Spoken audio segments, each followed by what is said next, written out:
Bonjour à tous et bonjour à toutes, j'espère que vous allez bien. Je voulais laisser une petite dernière vidéo sur cette chaîne avant la fin de l'année parce que j'aurai pas l'occasion d'en refaire une autre avant l'année prochaine. Je voulais juste vous dire bonjour et puis vous souhaiter un joyeux Noël, joyeuses fêtes, enfin bonne année, tout ça, à l'avance. Et vous montrer quelques scuds là qui ont tourné un peu sur ma platine récemment, à part évidemment mon obsession dévorante pour les disques de folk rock britannique des années 60 et 70. Si vous suivez ma chaîne anglophone, j'ai fait toute une vidéo là-dessus la semaine dernière, ce qui montre enfin, un peu l'étendue de ce que j'ai écouté. Donc j'ai écouté d'autres trucs effectivement, mais je vais quand même parler de folk hein, dans cette vidéo. Et cette vidéo ne sera pas un best-of 2024 ou je ne sais quoi. Enfin, bon, c'est en ce moment, je suis, on est submergé de trucs qui sont improbables parce que de toute façon, qui sait quels sont les meilleurs disques de 2024. Enfin bon, c'est et tout le monde se rue sur sur ce format. Je n'arrive pas à comprendre. C'est le mystère de l'espèce humaine. Euh, mais bon, voilà, chacun fait ce qu'il veut. Hein, on va pas vous empêcher non plus. Mais il n'y aura pas de best-of de 2024 ou des meilleurs achats ou je ne sais quel titre aguicheur sur cette chaîne. Il y aura juste mes délires passagers, mes folies, mes frénésies passagères, comme je les appelle, euh, qui sont, voilà, des trucs que j'ai kiffé, mes trous de lapin à moi. Parce que c'est ça le truc, quand on... Ça, ce truc de tout le monde fait la même chose, ça indifférencie enfin, les chaînes de la vessie, quoi. Moi, elles se fusent les uns aux autres. Je sais pas qui est qui. Alors, j'écoute, j'écoute souvent la musique classique, et puis j'en montre pas des tonnes, mais voilà, voilà des disques, des scuds de musique classique que j'ai écouté récemment. Bah, je sais pas, j'ai quatre cinq cubes de musique classique que je considère essentiels pour moi. Donc, par exemple, Shostakovich, avec son concerto au violoncelle qui est beau à pleurer. Enfin, c'est juste le truc, c'est monstrueux, c'est magnifique, je veux dire. Avec le grand Miroslav Rostropovich au violoncelle, vous voyez là, qui est, enfin, je veux dire, un des top 5 violoncellistes de tous les temps, hein, on va dire. Avec des gens comme Pierre Fournier ou Jacqueline Dupré, plein de violoncelles. Moi, je suis un grand fan du violoncelle,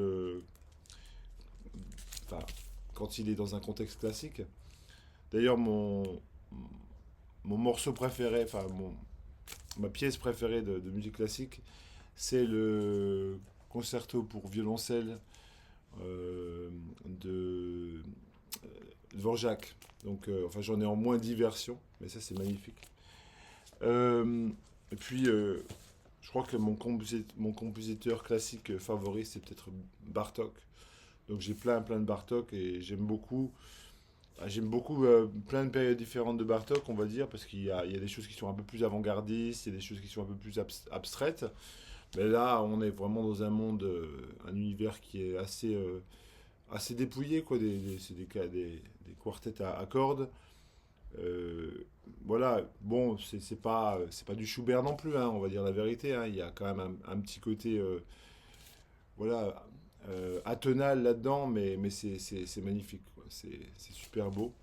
Donc voilà, c'est le truc que j'ai écouté. Je pourrais parler de musique classique pendant des heures, sauf que je sais pas en parler. Donc voilà. Puis voilà, comme j'ai dit, j'ai fait des vidéos de folk. Puis j'ai écouté beaucoup de folk récemment. Puis beaucoup de folk anglais, quoi. Tiens, c'est des trucs que j'ai écoutés en masse là récemment. Voilà, ça c'est. Je peux pas vous recommander un album plus haut que ça, quoi. Franchement, c'est un chef-d'œuvre. Davy Graham, Folk Roots, Folk Blues and Beyond, pardon.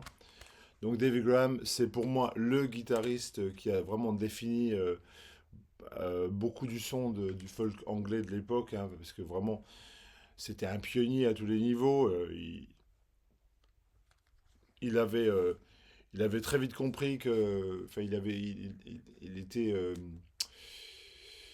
un peu tombé amoureux de ces sons orientaux, du bouzouki, de l'oud, de musique qu'il avait entendu sur des disques de ses parents. Et puis il était allé très vite habiter au Maroc, par exemple, où il avait appris directement des musiciens marocains locaux.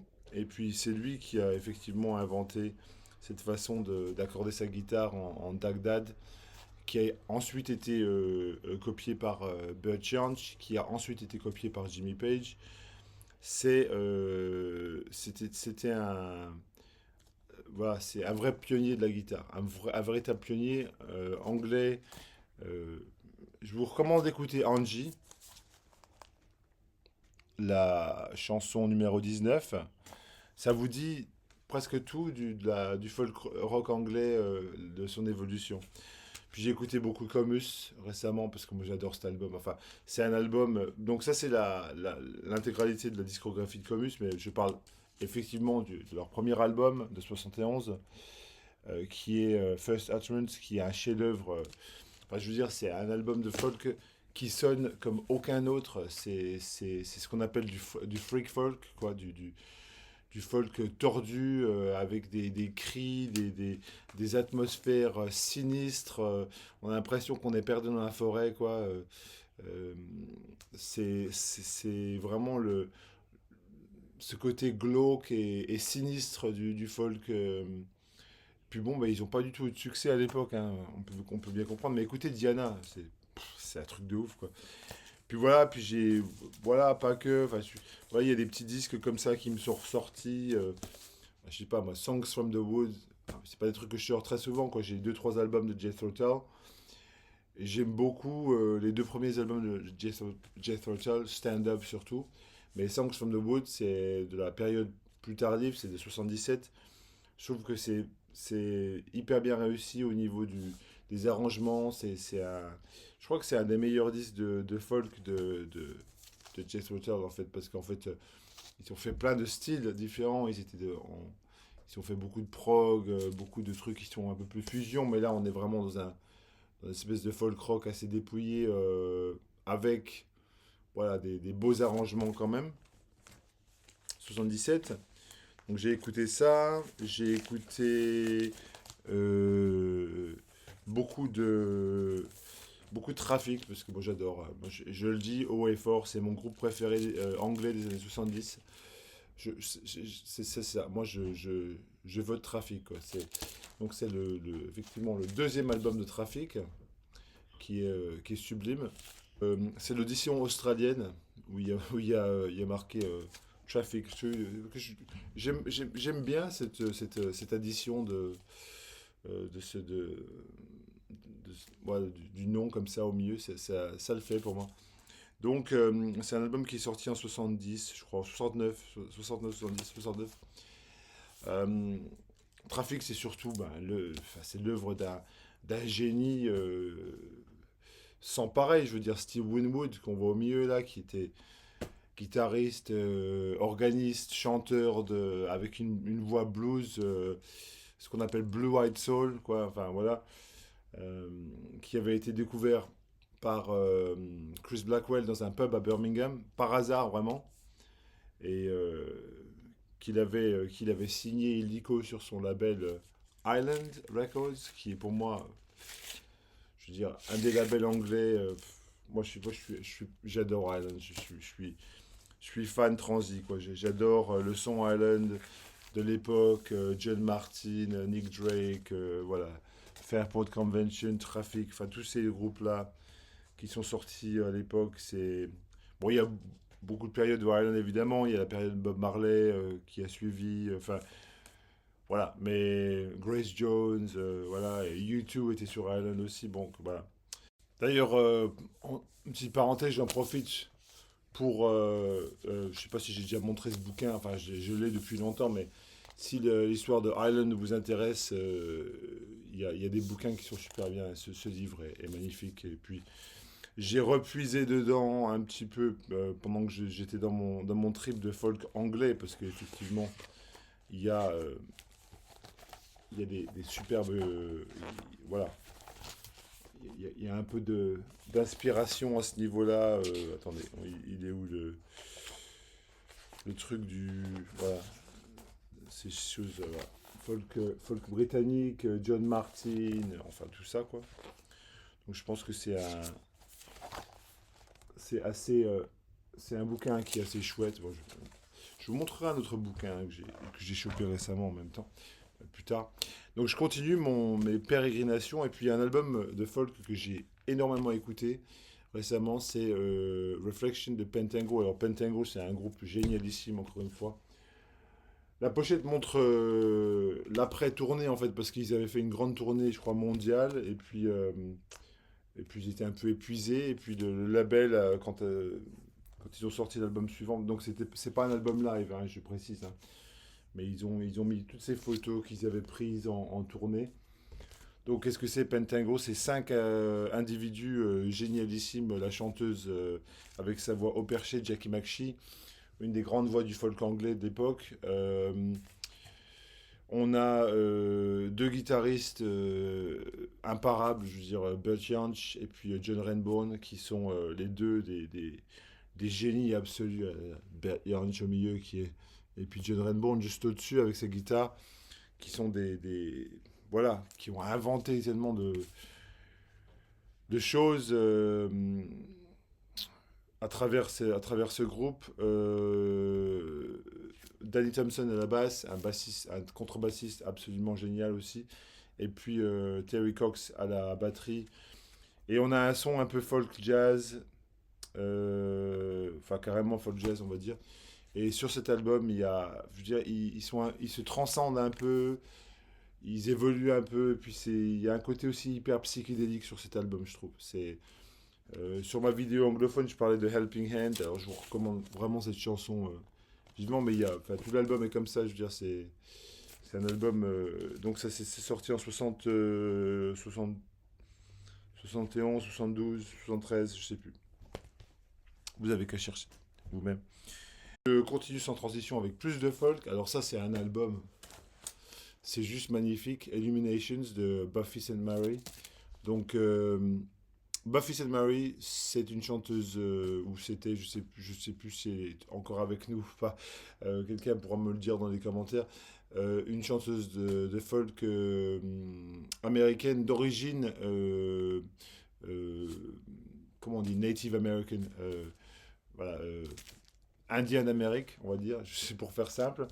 Et puis, donc elle a fait plein d'albums dans les années 60-70. Euh, et je crois que ça, c'est sa plus grande réussite au niveau artistique, hein, c'est clair. C'est un album, si vous aimez des choses comme Leonard Cohen, Tim Buckley, si vous aimez, comment s'appelle-t-il, Tim Hardin, voilà, c'est ça que ça me rappelle un petit peu. Vous aimerez certainement ça, parce que c'est superbe. Ça date de 1969. Et la particularité de cet album, c'est que c'est un album qui est quand même assez varié au niveau sonore. Et il y a notamment un- un- une bande électronique qui est jouée par un mec qui s'appelle Michael Tchaikovsky et qui a été voilà, composé à la NYU School of Music of the Arts. Voilà. Et donc il y a du synthétiseur c'est pas sur toutes les chansons non plus, hein. Il y a quelques chansons où ça sort vraiment d'une façon assez euh, évidente. Et quand on écoute ça, on est transporté dans cette espèce d'univers euh, mi-folk, mi-psyché. Parce qu'il y a des chansons qui sont carrément psychédéliques là-dessus. Donc c'est très très varié. C'est pas que du folk à la Leonard Cohen. Il y a de ça. Mais il y a aussi d'autres. Voilà, il y a d'autres facettes de cette musique aussi, quoi. Alors ça, c'est une recommandation alors, à 3000%, si vous aimez le folk et puis vous n'avez jamais entendu cet album. Euh, j'ai réécouté il y a 2 ou 3 jours, bon bah l'album magnifique d'Emmanuel Parenin, je sais jamais, Maison Rose. Donc voilà, que dire, que dire, parce que c'est vrai que ça n'a pas d'équivalent dans la chanson française, enfin dans le folk français, moi je trouve. C'est un univers à part entière, Maison Rose. Moi, ça me fait penser, parce que j'écoutais beaucoup de folk britannique. Je crois que la chose qui me vient le plus à l'esprit, c'est quelque chose comme Vashti Bunyan, par exemple, qui serait la cousine anglaise d'Emmanuel Parenin. Mais ce qui est magnifique sur cet album, c'est pas tant les chansons où elle chante, ce sont les chansons où elle chante pas, moi je trouve. Il y a la première chanson qui ouvre la phase B, Topaz par exemple. Moi je trouve qu'il y a un truc folk progressif, psychédélique, assez barré, assez tordu. Encore une fois, assez un peu glauque sur les bords. Moi j'écoute cette chanson, ça me fait triper. Si vous avez jamais entendu Topaz, je vous encourage, hein. Donc c'est un disque qui date de 1960, 71, je crois. Hein, c'est ça? Qui est sorti sur Ballon Noir à l'époque. Bon, c'est une réédition, hein, parce que on peut pas avoir que des originaux. Puis bon, bah ça sonne très bien. Il y a pas non plus, je vais pas non plus me plaindre, hein. Je suis pas non plus. Alors là, un disque, on peut garantir que personne n'a jamais montré ça sur la VC française, peut-être. Donc c'est Elena Epsval et puis comment ça s'appelle, et Masaki Bato. Voilà. Je vous montre les noms là, comme vous pouvez voir. Et l'album, c'est un album éponyme, effectivement. Il est sorti en 2008 sur Drag City. Alors c'est magnifique au niveau de l'iconographie, là, c'est vraiment, vraiment superbe. Donc Elna Ebsval, c'est une chanteuse, violoncelliste. Elle est un peu touche à tout, hein, on va dire, mais surtout violoncelliste, qui a fait partie du groupe Espers, qui est un groupe de folk psychédélique américain, avec Meg Beard, dont je vais parler dans 5 secondes. Et l'autre musicien, c'est un musicien, c'est Masaki Bato, fondateur du groupe Ghost, c'est ça? Je je suis complètement à l'ouest ce matin. Le groupe japonais de psyché, et qui là joue des percussions, donc d'instruments différents là-dessus. Bah, lui, de toute façon, il est guitariste de base, hein, euh, comment il s'appelle? Bato. Mais sur ce disque, donc c'est un disque de folk psychédélique. Donc c'est chanté en anglais, en suédois et en japonais, parce que donc Elena Özval, elle est suédoise, effectivement. Et donc il y a cette tradition de folk suédois, mais aussi du folk néo-psychédélique, un peu comment, médiéval, quoi. Il y a ce truc, bah, comme le folk anglais que j'écoute en boucle en ce moment. C'est une version un peu plus moderne de ça, effectivement. On n'est pas à des milles et des lieues de Comus, par exemple, mais cette version un peu plus. Et alors, contrairement à Comus, hein, je dirais, la grande différence, c'est aussi il y a ce côté un peu plus classique, enfin musique classique, avec ce violoncelle voilà, qui ressort, qui est très, très, très mis en avant. Mais alors, c'est magnifique, magnifiquement joué. Je peux que vous recommander cet album, qui, voilà. Et puis le dernier album de folk là, dont je vais vous parler là, très vite, c'est celui-ci. Donc je parlais de Espers, le groupe américain néo-psychédélique de Meg Baird et Greg Weeks. Donc on a Meg Baird et Mary Latimore, qui sont deux musiciennes américaines. Et ça, c'était un album qui était sorti encore. Je ne sais pas si c'est aussi sur Drag City aussi. Je sais plus. En fait, je sais pas. Non, je pense pas. Mais ça fait un peu Drag City. Non, c'est Three Lobed Recordings. Voilà, c'est ça. Le label. Donc ça, c'est un album qui est sorti en 2018. Voilà, pareil, c'est du du folk un peu psychédélique, un peu tordu, que je vous recommande. Donc il y a un espèce de mélange de la guitare et la superbe voix très très cristalline de Meg Baird, et puis la harpe de Mary Latimore, parce que Mary Latimore, elle est harpiste, mais elle fait de la musique ambiante, donc ce sont ces deux univers qui s'entrechoquent. Voilà, voilà. Ensuite, quelques disques, voilà, portugais, brésilien, enfin un peu un mélange. Donc j'avais, il y a à peu près 2 3 mois, là, j'avais commandé quelques disques du Portugal, en fait. Des disques voilà, que j'aimerais bien avoir dans ma collection, quoi. Dont ce Sergio Godinho, par exemple. Donc ça fait 2 3 mois que je l'ai, puis j'ai beaucoup écouté, puis enfin, j'adore, quoi. C'est génial. Ça s'appelle Canto da Boca. Donc Sergio Godinho, c'est un des grands musiciens de la scène folk rock, enfin même pop portugaise des années 70, 80.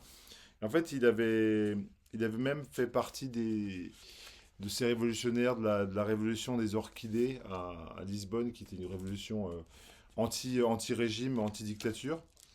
Donc voilà, c'est quand même un type qui était vachement engagé dans son, voilà, enfin, politiquement, on va dire. Et puis, c'est ça, je pense que c'est le sommet de sa discographie au niveau des arrangements, des chansons. Enfin, écoutez juste la première chanson qui s'appelle Antes a poco da morte. Voilà, celle-là. Qui, voilà, ça va vous. Peut-être que je vais vous en mettre un petit bout. Je le mettrai sur le. Peut-être que je vais en mettre un bout. Et puis, comme ça, vous pourrez écouter.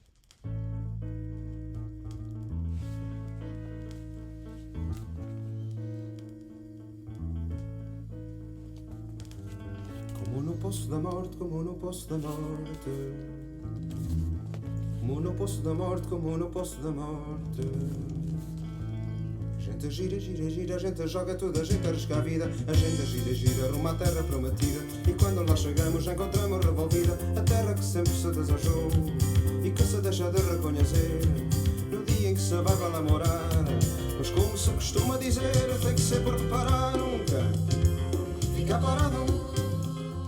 Antes o poço da morte, que tal sorte. Donc voilà, juste pour vous passer un petit bout. Donc j'ai écouté pas mal ça. J'ai 2 albums de la grande Amalia Rodriguez, c'est la reine du fado, hein, on va dire, hein, c'est clair et net, hein. Donc le fado, qu'est-ce que c'est? Si vous savez pas, c'est le folk blues portugais. C'est une espèce de chanson mélancolique, tragique, voilà, qui vient du Portugal, et puis qui est jouée en groupe. Souvent, c'est des groupes où il y a souvent 2 ou 3 musiciens qui jouent ensemble. Donc il y a donc effectivement souvent un guitariste avec une guitare classique, et aussi peut-être avec une guitare portugaise qui ressemble à ça. Attendez, voilà. Bah, je vais vous sortir ce disque en même temps parce que je l'ai aussi beaucoup écouté. Donc voilà un autre disque de fado qui est hallucinant. Donc ça, c'est une guitare portugaise là, dont joue Carlos Paredes. C'est une toute petite guitare, quoi. Donc ça, c'est un trio vraiment fado typique, hein. Donc je vais revenir à ça dans une seconde. Mais donc le fado, c'est, voilà, il y a souvent une guitare classique, une guitare portugaise, une contrebasse parfois, et puis il y a un chanteur ou une chanteuse avec une voix tragique, mélancolique. Voilà, donc Amalia, c'est vraiment la reine absolue. Et là, on a une superbe, enfin voilà, lithographie là, de Lisbonne. Là, c'est magnifique, c'est superbe. Et ça, c'est peut-être son disque le plus important, comme que Vos. Ok. Et puis, donc j'ai beaucoup écouté ça. Ça s'écoute. Je veux dire que c'est pas quelque chose qu'on peut écouter à toute heure de la journée. Je crois que c'est vraiment des disques nocturnes, je trouve, les disques de Fado. Puis celui-ci, là, qui est aussi, enfin, tout aussi magnifique, voilà. Voilà, Amalia Rodriguez avec son trio Fado, là, voilà. Et ça, c'est sorti en. Bah, le disque date de. Celui-là, il est plus tardif. Je crois qu'il est. 77, voilà, c'est ça. Alors que l'autre, il est plutôt des années 60, 60, enfin fin des années 60, début des années 70, mais celui-ci s'appelle Cantigas Numa Lingua Antiga. Ant- ok, donc voilà, donc j'ai écouté ça. Ah, je vais pas vous en faire tout un. Voilà, parce que bon, je suis pas spécialiste, mais alors ça, Carlos Paredes, c'est une tuerie absolue, quoi. J'ai déjà beaucoup parlé de Carlos Paredes sur ma chaîne. J'ai redécouvert un disque qui était dans mes étagères depuis longtemps. Ça fait depuis qu'il est sorti que je l'ai, 2007. C'est une compile de Soul Jazz, label londonien, euh, euh, Brazil 70.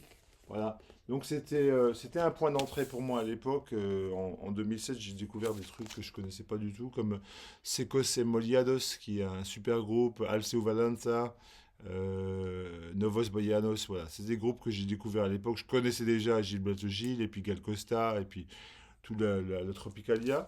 Mais ça, c'est le post-Tropicalia, quoi. Donc c'est une compile que je me suis réécouté. Alors, qu'est-ce qu'elle est belle. Non, mais c'est incroyable hein, de voir. Ils savent comment vendre des disques. C'est tout ce que je vais dire. Euh, j'ai aussi ressorti des trucs un peu, voilà, un peu, de mes étagères du Moyen-Orient, on va dire. Bah, ça, c'est le Maghreb, hein. Donc, une compile de chez Sublime Frequencies, qui est un label américain. 1970s Algerian Proto-Rai Underground. Donc, ce sont des groupes de rock algériens de l'époque des années 70 qui jouent à un rail, voilà, un peu plus perché, quoi. Euh, il y a des morceaux qui sont carrément psychédéliques là-dessus, mais ça fait un peu. C'est vraiment un peu du espèce de garage rock algérien, quoi. C'est ça, en fait, c'est ça, c'est tout à fait ça. Donc j'ai ressorti ça, ça m'a. Voilà, c'est pas un truc que je vais écouter tous les jours non plus, mais je l'ai depuis je sais pas combien de temps, puis des fois ça me prend comme ça, je dis putain, il faut que je sorte des trucs que j'ai pas écouté. Euh, Ça, c'est un scud que j'ai trouvé il y a peut-être un mois ou deux de ça, chez Licorice Pie, un de mes disquaires. Il était bradé à, je sais pas, il était à 20 balles, quoi. C'est vraiment pas cher. Et vraiment, c'est magnifique. Donc, c'est un disque d'un type dont j'avais déjà des disques qui s'appelle Faramaz Pevar, voilà, qui est un grand joueur de centaure. C'est un instrument à cordes qu'on joue je sais pas si ça se voit là. Voilà, c'est ça, c'est ce truc là qui est là, qui est par terre, qui est là. Hop. Donc c'est une espèce de piano iranien quoi, on va dire, hein, parce que c'est des cordes et puis ils ont deux espèces de petits malais bâtons, enfin comme pour le vibraphone et puis ils tapent dessus avec ça et puis ça fait des sons magnifiques. Donc là, la première phase, c'est une tuerie absolue, quoi. Donc il y a du centaure, du dombak qui est le- la batterie là, et puis on a ce chant. Enfin, sur la première phase, il n'y a pas de chant, c'est juste instrumental. Et puis c'est un délire quasi psychédélique, quoi. Donc ça, c'est un disque qui est sorti en 72, voilà, c'est ça. Un nouveau disque de 2024. Si j'avais fait un top de 2024, mais je suis pas un blaireau donc j'en ai pas fait, peut-être que j'aurais pu mettre ce disque-là dedans. C'est Ganavia. C'est une chanteuse qui est née, enfin, je crois au Sri Lanka, ou enfin, il me semble, mais qui vit à New York depuis des années. Et je crois que c'est un des disques qui a eu le plus de, enfin, qui est mis le plus en lumière dans cette deuxième moitié d'année. Je sais pas, j'ai pas vu beaucoup non plus, mais je l'ai vu sur des blogs, j'ai lu beaucoup de choses sur ce disque, et puis il y avait une copie dans un magasin pas trop loin qui, qui, coûtait pas trop cher, donc je l'ai chopé un peu à l'aveuglette, et puis il est super beau. Ça me rappelle beaucoup à Rouge Aftab, dont j'ai parlé maintes fois sur cette chaîne. Et ce disque, c'est aussi une espèce de rassemblement de grands, grands noms. Donc on a par exemple Floating Point, on a Kadali Kouyaté là-dessus, qui joue là-dessus, on a euh, des gens comme Carlos Nino à la percussion qui est de Chicago, voilà. Donc un album magnifique avec une voix spectrale, sublime, encore une fois mélancolique. Voilà, si vous aimez Haroun Aftab, n'hésitez pas, n'hésitez pas. Puis je vais finir avec quelques disques de jazz, hein, parce que voilà, pourquoi pas. Voilà. Donc j'ai pas mal réécouté ce disque récemment, je sais pas pourquoi. Mais parfois je vais dans mes étagères et puis je sors des trucs que j'ai pas vus depuis longtemps. Je me dis putain ça fait super longtemps que j'ai pas entendu ce disque. Donc je l'ai sorti effectivement. Donc c'est une réédition sur Puyo Plagio. Donc c'est des rééditions qui sonnent super bien. Enfin bon, je suis pas non plus un audiophile ou quoi que ce soit, mais c'est des rééditions qui sont assez bien faites, on va dire. Ok. Donc ça c'est un disque plus tardif de Pharoah Sanders. Il est sorti en 1980. À l'époque, c'était sorti sur le label assez culte Teresa Records. Et là, on a voilà, un line-up de ouf. Là, déjà, on a Joe Bonner au piano. Alors, bon, moi j'ai aussi des albums solo de Joe Bonner qui sont incroyables. Bon, c'est un peu une espèce de continuation du style de Thelonious Monk, en fait, mais avec un côté beaucoup plus post-bop, quoi, on va dire. On a Eddie Anderson au flugelhorn. On a le grand Idris Mohamed à la batterie. C'est marrant parce que l'autre jour, je regardais un stream des Scuds du Pif et puis Joseph a montré un disque de Idris Mohamed qui pour moi est un des plus grands batteurs de jazz. Puis c'était un disque qui était sur Kudu, qui a un sous-label de CTI en fait. Et j'étais assez étonné que ce disque ne soit pas plus connu, quoi. Pour moi, c'est une évidence. Enfin bon, je dis ça, je dis rien. Mais Idris Mohamed, c'est un batteur absolument essentiel pour moi au niveau du jazz des années 70, quoi. Donc cet album, et donc il y a aussi ici du koto, qui est un instrument japonais, une espèce de harpe qu'on qu'on joue à l'horizontale. Voilà, c'est un délire jazz spirituel, modal, complètement. Enfin, ça va sur quatre faces. Pharoah Sanders, il souffle comme un maboule là-dessus, quoi. Voilà, c'est magnifique. C'est magnifique.